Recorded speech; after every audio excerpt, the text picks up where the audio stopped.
ओम शांति।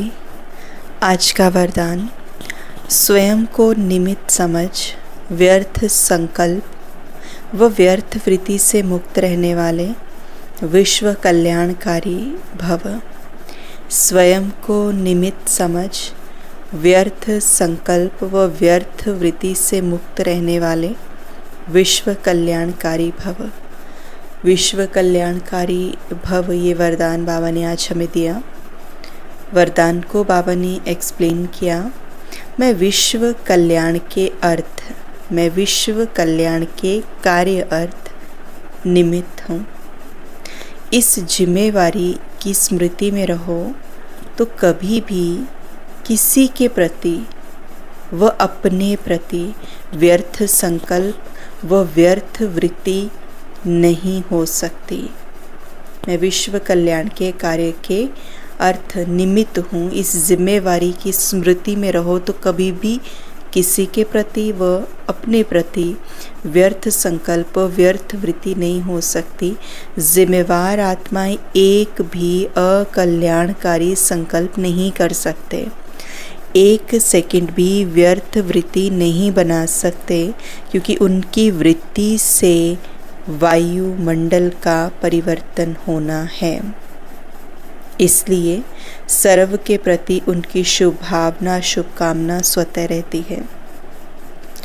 एक टाइटल आज बाबा ने हमें रिमाइंड कराया विश्व कल्याणकारी आत्मा का, और साथ में बाबा ने जिम्मेवारी का एहसास भी दिलाया कि ये विश्व कल्याणकारी जो टाइटल है ये ना सिर्फ हमारा अधिकार है, लेकिन इसके साथ बहुत ज़्यादा जिम्मेवारी भी है। और बाबा ने ज़िम्मेवारी के बारे में ये कहा कि अगर हम इसको इंटरनली अपनी रिस्पॉन्सिबिलिटी समझ लेते हैं कि मैं विश्व कल्याणकारी आत्मा हूँ, मन से अगर इसको स्वीकार कर लिया जाता है, तो बाबा ने कहा फिर आप आत्माएं किसी के भी प्रति व्यर्थ संकल्प व्यर्थ वृत्ति नहीं रख सकते, ना अपने प्रति ना दूसरों के प्रति। ये नहीं कर सकते, होगा ही नहीं।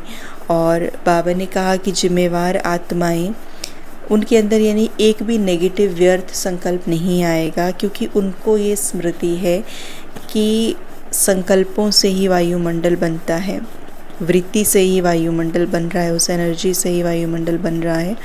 तो इसलिए बाबा ने कहा कि एक भी सेकंड उनकी जो वृत्ति होगी उसमें एक भी व्यर्थ संकल्प नेगेटिव संकल्प नहीं होगा, because they are very well aware कि एक एक संकल्प हमारा वातावरण बना रहा है, वायुमंडल बना रहा है। और अगर हम ऐसे ही संकल्प करते रहेंगे तो एक तरह से ये सेवा नहीं होगी, लेकिन डिसर्विस हो जाएगी, क्योंकि हमारे एक एक संकल्प से वायुमंडल का और पूरा जो भी वातावरण है आसपास का, उसके अंदर अलग तरीके की वाइब्रेशंस का निर्माण हो रहा है। तो हम उसको पॉजिटिव भी बना सकते हैं, नेगेटिव भी बना सकते हैं। तो उनको अपने थॉट्स का, इस क्रिएशन का, अपनी वृत्ति का इम्पैक्ट पता होगा कि वातावरण के ऊपर किस हद तक इम्पैक्ट आ सकता है और हमारे आसपास की आत्माओं के ऊपर क्या इसका इम्पैक्ट आ सकता है। तो हमारा जो एक तरह से पुरुषार्थ है या हमारा जो एक तरह से एफर्ट है वो किस डायरेक्शन में होना चाहिए। विश्व का कल्याण करने के निमित्त हमें कोई वाइब्रेशन डालनी है विश्व में, या विश्व का अकल्याण करने के निमित्त कोई वाइब्रेशन हमें इस विश्व में डालनी है, इस वायुमंडल में डालनी है। तो उन आत्माओं को ये बहुत अच्छे से स्मृति होगी और जिम्मेवारी का भी एहसास होगा। तो बाबा ने कहा ऐसे सोच करके एक एक संकल्प वो आत्माएं करेंगी, तो उनकी सार्थकता जो है उनके संकल्पों से डिसाइड होगी।